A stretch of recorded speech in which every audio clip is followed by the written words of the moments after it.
Hello students, आज 9th class science में chapter and exercise of motion chapter we are continuing with the exercise. We are done up to question number 5. Today we will be discussing question number 6. तो question number 6 का एक rough diagram अभी हमने पहले से draw करके रखा हुआ है. You can just go through the statement of the problem and the exact graph from your box, है ना. अब इसमें देखो, क्वेश्चन नंबर 6 में ये दिया है, the figure shows distance time graph of three objects. तीन objects he ABC. Study the graph and answer the following questions. Here you are having time and here you are having distance, है ना.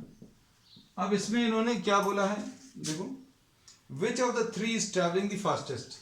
भाई fastest travel करने के लिए ये अभी हम लोगों ने पिछले क्लासेस में भी आपको बताया है कि slope gives us an idea about कौन सा ऑब्जेक्ट फास्ट ट्रैवल कर रहा है. इसका मतलब क्या है, ये देखो, अगर आप इतने टाइम को देखें, ध्यान से देखना, ये टाइम है, ये डिस्टेंस है, time you are taking on the x axis.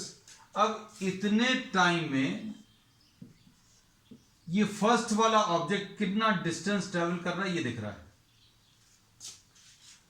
इतने टाइम में फर्स्ट वाला ऑब्जेक्ट इतना डिस्टेंस ट्रेवल कर रहा है, लेकिन इतने ही टाइम में सेकंड वाला ऑब्जेक्ट ये ज्यादा डिस्टेंस ट्रेवल कर रहा है ना. तो अब हम लोगों ने ये बोला कि for the same time the first object is travelling smaller distance and in the same time the second object is travelling larger distance. और अगर आपने कोई इसके ऊपर भी अगर एक ग्राफ ले लिया होता थर्ड ऑब्जेक्ट, तो अभी हम लोग क्या बोलते हैं, ये देखो, उतने ही टाइम में the third object is travelling larger distance. So the slope of this is minimum. Slope तो अभी आप समझते हैं, सिंपल लैंग्वेज में ही है. Mathematical definition that will be studying in 11th class mathematics and physics. 11th maths और 11th physics दोनों में स्लोप की एग्जैक्ट मैथमेटिकल डेफिनेशन पढ़ेंगे. अब हम लोग इसको ऐसा बोलते हैं, the rise divided by the run. ये राइज मतलब vertical distance upon horizontal distance, ये स्लोप होता है. तो अगर आप देखें तो इतने हॉरिजॉन्टल डिस्टेंस में इतना वर्टिकल डिस्टेंस, तो vertical distance upon horizontal distance, ये स्लोप आ जाएगा. अब आप अगर देखें तो इसमें वर्टिकल डिस्टेंस इतना है, हॉरिजॉन्टल डिस्टेंस सेम. तो अब हम लोग इसमें बोलते हैं जिसका स्लोप ज्यादा होगा, इसका स्लोप कम है, इसका स्लोप ज्यादा है, इसका स्लोप ज्यादा है. तो slope is what, slope is rise over run. Run is this and rise is this, है ना. तो राइज अगर आप देखें तो अभी हम आपको बता दें, जैसे सपोज फॉर एग्जांपल ए लिख दिया, ए डैश लिख दिया, बी लिख दिया और बी डैश लिख दिया, है ना. तो अब हम लोग इसमें क्या बोलेंगे, for the first graph this slope will be, slope कितना आ जाएगा बच्चों, ए डैश, मतलब इतने टाइम में ये कितना डिस्टेंस ट्रैवल कर रहा है. सिर्फ फर्स्ट वाले ग्राफ को देखना, ए डैश अपॉन टी. सेकेंड वाले ग्राफ के लिए, सेकेंड वाले के लिए राइज कितना आ जाएगा बच्चों, सेकेंड वाले ग्राफ के लिए इतने हॉरिजॉन्टल डिस्टेंस में, इतने हॉरिजॉन्टल टाइम में, या डिस्टेंस अभी हम लोग बोल सकते हैं अगर ग्राफ की बात करें, है ना. सो इतने हॉरिजॉन्टल में इतना वर्टिकल है, so we say that vertical A B divided by the horizontal is what T. तो अभी हम लोग बोलेंगे ए बी जो है ज्यादा है. और मान लीजिए ये बातें, अगर ये वाली बातें नहीं समझ में आती, तो अभी हम लोग ये कहते हैं कि सिंपल, अगर आपने ऐसा रखा, इसका स्लोप, ये तो हॉरिजॉन्टल रोड है, अगर आपको ऐसी रोड पर चलने बोला जाए तो इसका स्लोप थोड़ा सा ज्यादा है, अगर ऐसे पर चलने को बोला जाए तो इसका स्लोप और ज्यादा है, और अगर ऐसा कुछ है तो स्लोप इज स्टिल लार्जर. तो इसमें स्लोप सबसे ज्यादा किसका दिख रहा है, ये देखो, इसमें अभी हम लोग बोलते हैं स्लोप सबसे ज्यादा, if you are marking this as O, तो आपके ग्राफ में देखकर अभी हम लोग बता सकते हैं क्या, जो ये वाला है इसको देखो, ये पेन ऐसा है, ये ऐसा है, मतलब इसका स्लोप देखो कम है, इसका स्लोप थोड़ा सा ज्यादा, और इसका और ज्यादा है. तो OB has largest slope. OB का स्लोप कैसा है, सबसे ज्यादा है. देखो, पेन को फॉलो करना बच्चों, इमेजिन करना, ये पेन स्लोप बता रहा है, ये देखो, इसमें थोड़ा सा आपको और ऐसा करना पड़ा, टिल्ट करना पड़ा अपवर्ड, ठीक है, इसमें थोड़ा सा और वर्टिकली अपवर्ड टिल्ट करना पड़ा, इसका स्लोप सबसे ज्यादा है. तो हम लोग क्या बोलेंगे, जिसका स्लोप सबसे ज्यादा है that will give you what? The maximum speed. तो speed is given by slope, ये याद रखना है, has largest slope and slope gives what? The speed or velocity. So B has maximum velocity, maximum velocity या maximum speed कह सकते हैं, जो भी इन्होंने पूछा है. अब are all three ever at the same point on the road? भाई क्या तीनों कभी किसी एक पॉइंट पर मिले? तो अब हम लोग बोलेंगे अगर किसी एक समय पर अगर तीनों मिल गए तो उस टाइम पर डिस्टेंस सभी का सेम होगा, है ना. उस टाइम पर सभी का डिस्टेंस कैसा होगा? सेम. तो क्या तीनों कहीं किसी एक पॉइंट पर इंटरसेक्ट कर रहे हैं? तो no, the answer is no. None, you are getting no point on the graph where all the three graphs are meeting. इस दिए हुए ग्राफ में अगर आप देखें तो A का ग्राफ, B का ग्राफ और C का ग्राफ तीनों किसी एक पॉइंट पर कहीं पर भी नहीं मिल रहा है. So the answer to this second part is, second part में क्या पूछा था? Are all three ever at the same point? They are never at the same point. अब देखो अच्छे से, ध्यान से देखना. Next, how far has C travelled when B passes A? B जब ए को क्रॉस कर रहा है, बी, ये देखो इसका ग्राफ अभी हम अलग से बना दे रहे हैं, आपको समझ में आना चाहिए क्योंकि कंफ्यूजन नहीं हो. अब इसमें अच्छे से समझना, ये देखो चीजों को. I am drawing separate diagram just to make everything clear. अब ए के साथ देखो क्या फायदा है. ए ने अपनी जर्नी कहां से स्टार्ट करी? ए ने अपनी जर्नी इतने डिस्टेंस से स्टार्ट करी, है ना. मतलब अगर आप ध्यान से देखें, t इज इक्वल टू 0 पर ऑलरेडी इसके पास कुछ डिस्टेंस है ना. ये मान लो कुछ भी है ए का, ये सपोज ये 6 है ना, सपोज फॉर एग्जांपल 6 है. तो अभी हम लोग बोलेंगे ए जो है टाइम के साथ साथ इसका डिस्टेंस बढ़ता जा रहा है, टाइम के साथ साथ इसका डिस्टेंस बढ़ रहा है. लेकिन अब बी को क्या करना पड़ रहा है? बी को 0 से स्टार्ट करना पड़ रहा है अपनी जर्नी. बी ने अपनी जर्नी यहां से स्टार्ट करी टी इक्वल टू 0 पर. इसका जो ग्राफ है वो 0 पर ही है. मतलब जैसे जैसे टाइम बढ़ रहा है इसका डिस्टेंस बढ़ता जा रहा है. अब देखो ध्यान से, t इक्वल टू 0 पर इसका जो डिस्टेंस है इस b का, वो डिस्टेंस 0 है, लेकिन a का डिस्टेंस जो है 6 है. इसका मतलब सिंपल सा क्या है कि a वाली जो कार है वो हमसे 6 मीटर आगे से शुरू किया, दोनों ने एक साथ शुरू किया, है ना. अब देखो कुछ समय के बाद क्या होगा, B का डिस्टेंस इतना हो जाएगा और A का डिस्टेंस इतना हो जाएगा. और कुछ समय के बाद देखो B का डिस्टेंस इतना हो जाएगा और A का डिस्टेंस इतना हो जाएगा. थोड़े और समय के बाद देखो बच्चों ध्यान से, B का डिस्टेंस इतना हो जाएगा, A का डिस्टेंस इतना हो जाएगा. मतलब दोनों के बीच का जो सेपरेशन है वो कम होता जा रहा है. और फिर यहां कहीं पर ऐसा होगा, क्या होगा, इतने समय पर एट दिस टाइम B का डिस्टेंस भी इतना है और A का डिस्टेंस भी इतना ही है. This is the time at which B and A are meeting. क्यों? क्योंकि इस समय पर B का डिस्टेंस और A का डिस्टेंस दोनों सेम है. तो हम लोग ये बोलेंगे, सपोज इसको आपने P पॉइंट मार्क कर दिया, तो अब हम लोग बोलेंगे at P B crosses A. Crosses A बोल सकते हैं या मीट्स A बोल सकते हैं, है ना. At P point, at point P B meets A. ठीक है. अब इस समय पर जब B A के साथ मिल गया तब C का डिस्टेंस कितना होगा? तो बच्चों आपको क्या करना पड़ेगा, अब ये तो समय ले लो, ये समय आ गया.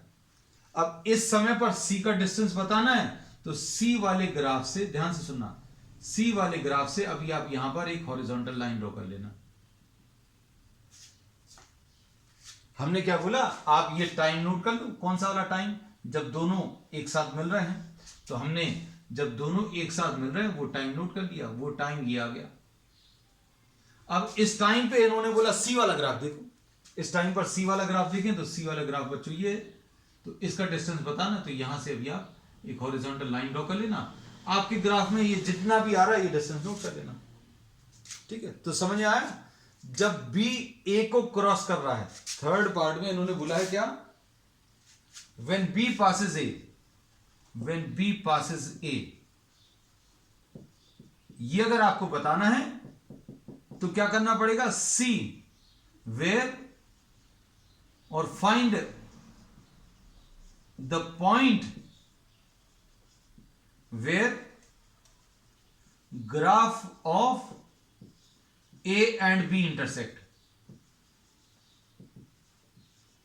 बी और ए के ग्राफ जहां पर इंटरसेक्ट कर रहे हैं वो आप पॉइंट फाइंड कर लो, फाइंड द पॉइंट पी लिख दे रहे हैं, वो पॉइंट फाइंड करो जहां पर बी का ग्राफ और ए का ग्राफ मिल रहा है।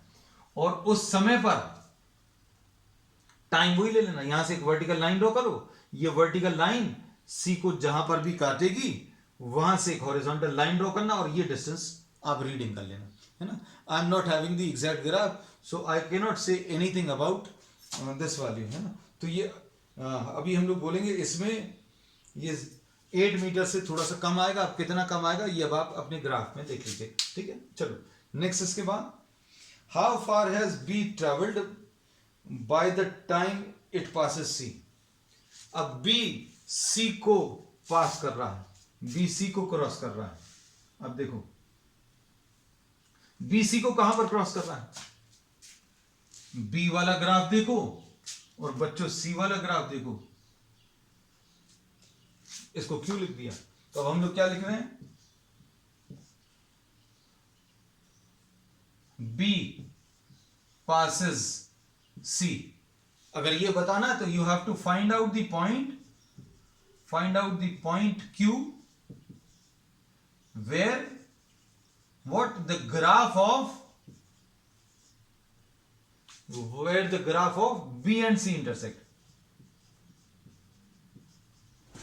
ये हो गया। अब ये तो हमें समय पता चल गया, अब इतने समय पर क्या करना है वो बताओ, देखो जरा क्या करना है। इसमें इन्होंने बोला कि B का डिस्टेंस बताना है, तो B और C दोनों का डिस्टेंस सेम होगा। इन्होंने ये बोला है कि जिस समय पर B C से मिल रहा है उस समय पर बी का डिस्टेंस बताना है। तो हम क्या बोल रहे हैं आपको, बी का और सी का डिस्टेंस दोनों का सेम रहेगा, और वो कितना रहेगा, ये पहले से भी कम रहेगा यहां कहीं पर, है ना। तो डिस्टेंस अगर आपको बताना है तो आपको इस वाली एक्सिस पर जाना पड़ेगा, है ना। तो अभी आप देख लेना ये कितना आ रहा है, you can just see what is the distance at this point. तो ये अभी आप चेक कर लीजिएगा, because I am not having the perfect graph, so I have drawn a rough graph. हमने सिर्फ तरीका भर बता दिया, ठीक है। तो अब हमने क्या बोला है कि आपको ए बी के साथ अगर मिल रहा है वो बताना है, तो आपको ए और बी कहां पर इंटरसेक्ट कर रहे हैं वो बताना पड़ेगा, है ना। तो अब हम लोगों ने इसमें 2-3 क्वेश्चंस में ये चीज आपको अच्छे से क्लियर कर दी कि बी ए को अगर पास कर रहा है या बी ए से आगे निकल रहा है तो बी और ए का इंटरसेक्शन देखना है, बी का और ए का इंटरसेक्शन पी वाला पॉइंट, और वो टाइम बताना है तो टाइम के लिए यहां पर आ जाओ, और इस टाइम पर आपको सी का डिस्टेंस बताना तो सी के ग्राफ से ये हॉरिजॉन्टल लाइन ड्रॉ कर दो, ठीक। बी जब सी को क्रॉस कर रहा तो बी और सी का इंटरसेक्शन देखना है, बी और सी का इंटरसेक्शन देखना है, ये पॉइंट आ गया क्यू। अब ये कितने टाइम पर है तो टाइम यहां पर मिलेगा, इतने टाइम में कितना डिस्टेंस है तो ये वाला डिस्टेंस यहां पर मिलेगा, है ना। तो you can just go through the readings and check for the answers, ठीक है। अब क्वेश्चन नंबर 7 देखो, तो ये एक इंपॉर्टेंट क्वेश्चन था, अच्छा क्वेश्चन था।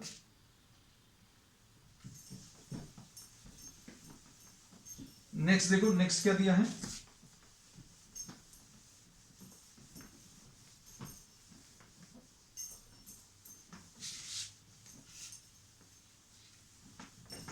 नेक्स्ट वाले में आपको कुछ इक्वेशंस ऑफ मोशन यूज करनी पड़ेगी शायद। A ball is gently drop from a height of 20 metres, question number 7 में अ बॉल इज ड्रॉप किया है, मतलब अगर आपने किसी चीज को ड्रॉप कर रहे हो तो u की वैल्यू 0 होगी। ठीक, अब उसके बाद its velocity increases, velocity increase हो रही मतलब एक्सेलरेशन है, और ये एक्सेलरेशन कितना दिया 10 मीटर्स पर सेकंड स्क्वायर, 10 मीटर्स पर सेकंड स्क्वायर। ठीक, फिर इसके बाद इन्होंने क्या बोला है, आफ्टर व्हाट टाइम, अच्छा एस दिया है, इन्होंने कहा है इसको आपने गिराया है कहां से, 20 मीटर हाइट से, तो एस की वैल्यू बच्चों कितनी है 20 है, क्योंकि आपने इसको 20 मीटर हाइट से गिराया तो इसको ग्राउंड तक ट्रैवल करने में, ग्राउंड तक पहुंचने में 20 मीटर ट्रैवल करना पड़ेगा। अब इसके बाद इन्होंने क्या पूछा, after what time will it strike the ground, ground पर जब स्ट्राइक करेगी तो अभी हम लोगों को v square is equal to u square plus 2as से वेलोसिटी निकाल सकते हैं, u स्क्वायर प्लस 2as है ना, ऐसा कुछ, तो v square will be equal to 0 square plus 2 into a, बच्चों कितना है 10 इंटू s कितना है 20, तो कितना आ जाएगा ये बच्चों, v square will be equal to what 400, v square की वैल्यू 400 मतलब v की वैल्यू कितनी आ जाएगी 20 मीटर्स पर सेकेंड। ठीक, अब इसके बाद इन्होंने क्या बोला, कितने टाइम बाद स्ट्राइक करेगी। अच्छा, एक बड़ा कॉमन मिसकंसेप्शन रहता है, I don't know for what reasons, हम पूछते हैं जब ग्राउंड पर स्ट्राइक करेगी तो वेलोसिटी कितनी होगी, तो सब बच्चे बोलेंगे 0 होगी, है ना, तो 0 स्ट्राइक करने के बाद हो जाएगी। If the object strikes, sorry, if a object is dropped then it will strike the ground with some velocity, लेकिन स्ट्राइक करने के बाद 0 हो जाएगी। जैसे suppose for example this is a pen, pen को अगर आप ऊपर रूफ टॉप से अगर गिराएं, है ना, छत से अगर आप गिराएं, तो नीचे अगर कोई खड़ा हुआ है और इसकी वेलोसिटी अगर 0, इट विल नॉट हर्ट। ठीक है, अगर आपने कोई बुक ले ली, एक हेवी बल्कि बुक ले ली, वो ऊपर से अगर आप नीचे गिराएं and someone is standing there to catch it, तो अगर उसकी वेलोसिटी 0 होगी तो book does not hurt, but this reaches the ground with some velocity, तो वेलोसिटी रहेगी, है ना, तो वेलोसिटी स्ट्राइक करने के बाद 0 हो जाती है। अब टाइम पूछा है, v is equal to u plus 80, है ना, 20 is equal to 0 plus 10, a की वैल्यू 10 है इंटू t, तो इससे t की वैल्यू बच्चों 2 आ जाएगी, 2 सेकेंड्स। अब इसके बाद क्वेश्चन नंबर 8 देख लो,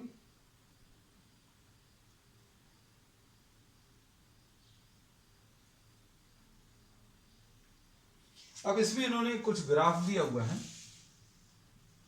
1 सेकेंड,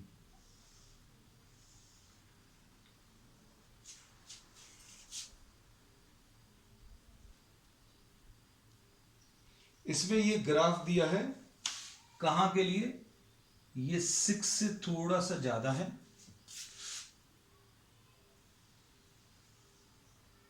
ऐसा कुछ है, और ये यहां पर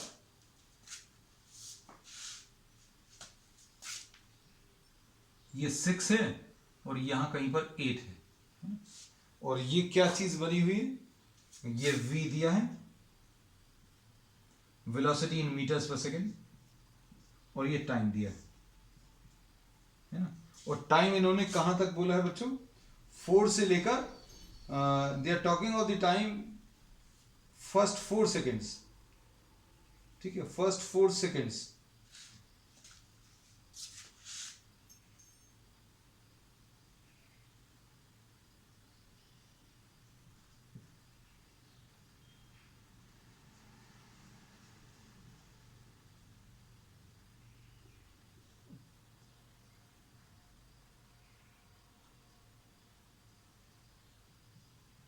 यहां कहीं पर 4 है ना। अब इसमें इन्होंने प्रॉब्लम में क्या बोला, पढ़कर देखो, डिस्टेंस ट्रैवल्ड इन 4 सेकेंड्स बताना है। देखो वेलोसिटी टाइम ग्राफ से, ध्यान से सुनना, वेलोसिटी टाइम ग्राफ से डिस्टेंस अगर निकालना है तो distance will be equal to area under the velocity time graph.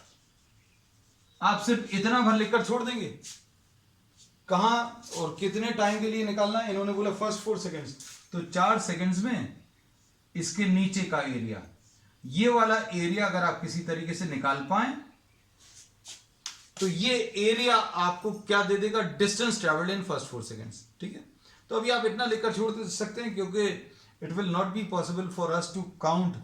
वैसे सही तरीका क्या रहता है, आप individual number of squares count कर लो, उससे भी एरिया कैलकुलेट किया जा सकता है ना।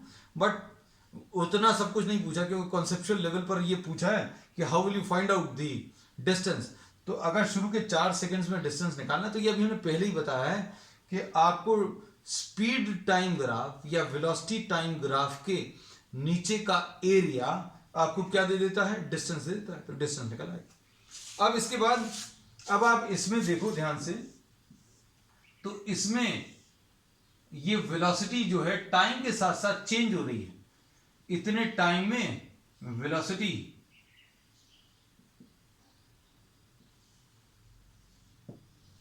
अब इसमें देखो आप, इसमें अभी हम लोग बोलते हैं इतने टाइम में वेलोसिटी इतनी बढ़ गई, फिर उतने ही टाइम में वेलोसिटी जो है वो थोड़ी सी कम बढ़ी यहां पर, फिर उतने ही टाइम में वेलोसिटी थोड़ी सी और कम बढ़ी। ये चेंज बता रहे हैं, ये चेंज है पहला चेंज, ये दूसरा चेंज इन वेलोसिटी। इतने टाइम में वेलोसिटी इतनी चेंज हुई, उतने ही टाइम में वेलोसिटी इतनी चेंज हो गई, उतने ही टाइम में वेलोसिटी इतनी चेंज हो गई। अब उसके बाद ये उतने ही टाइम में अगर आप देखें, अब ये वेलोसिटी चेंज जो है और कम हो गया। और इसके बाद अगर आप देखें तो वेलोसिटी चेंज ही नहीं हो रही। इतने समय के लिए ये वेलोसिटी कैसी है, अब आगे के समय के लिए, आगे के पूरे समय के लिए वेलोसिटी कांस्टेंट है। तो प्रॉब्लम में सेकंड पार्ट में इन्होंने ये बोला कि which part of the graph represents uniform motion. तो यूनिफॉर्म मोशन क्या होता है, the motion of an object with a constant speed.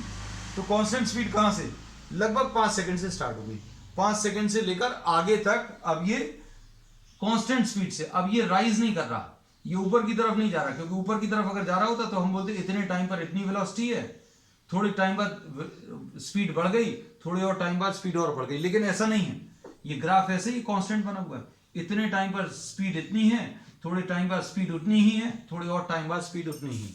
So from t is equal to 5 seconds, the object is starting its what, uniform motion। अब question number 9 देख लो बच्चों। State which of the following situations are possible and give an example.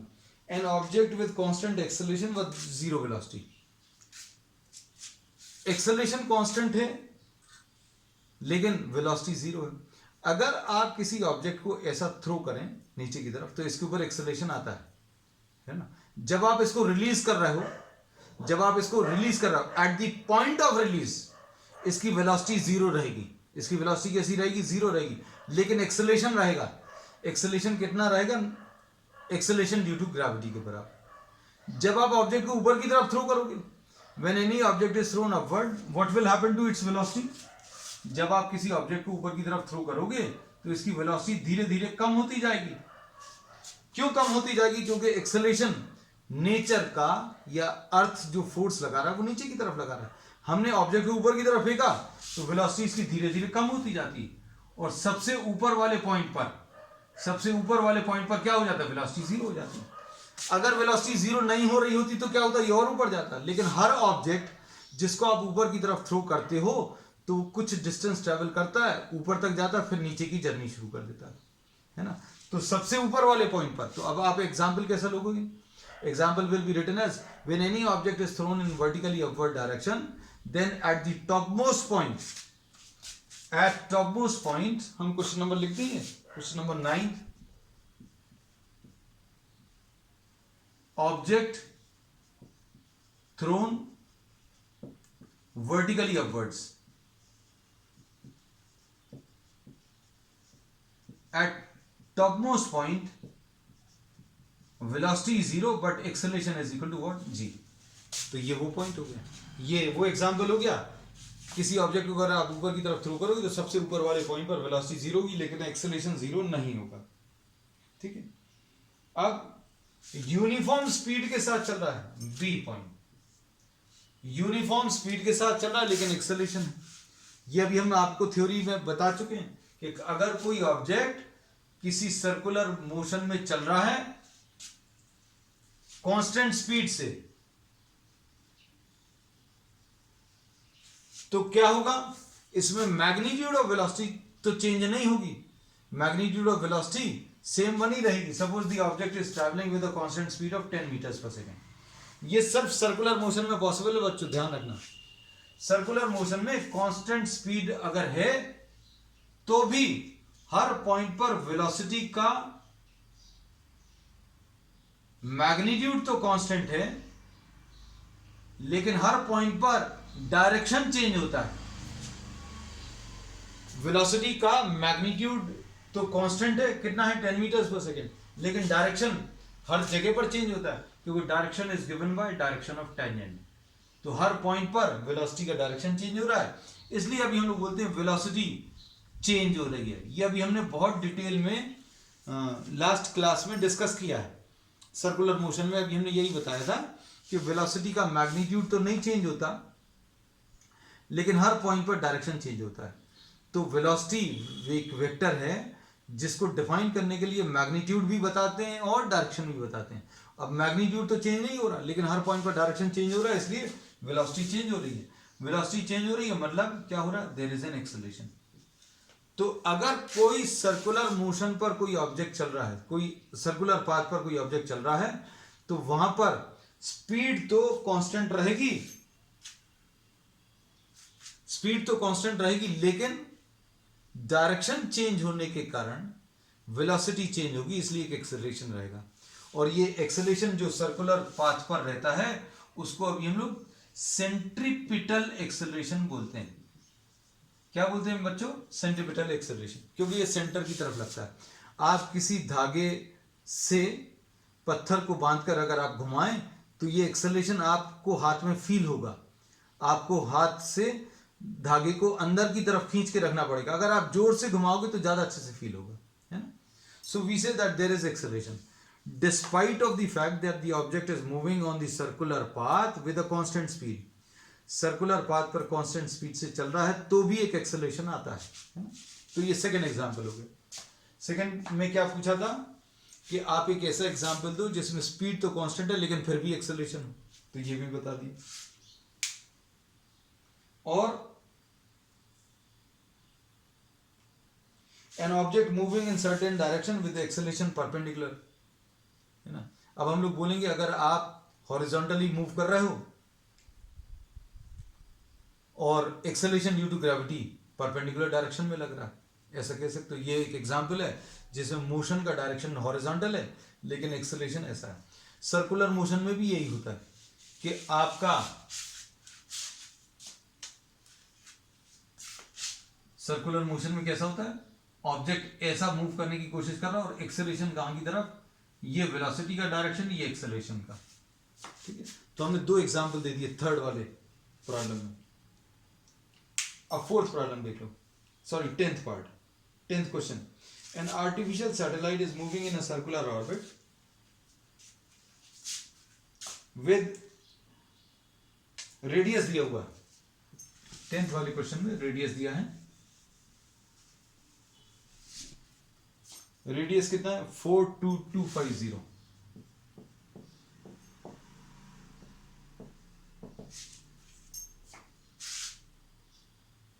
Calculate its speed if it takes 24 hours.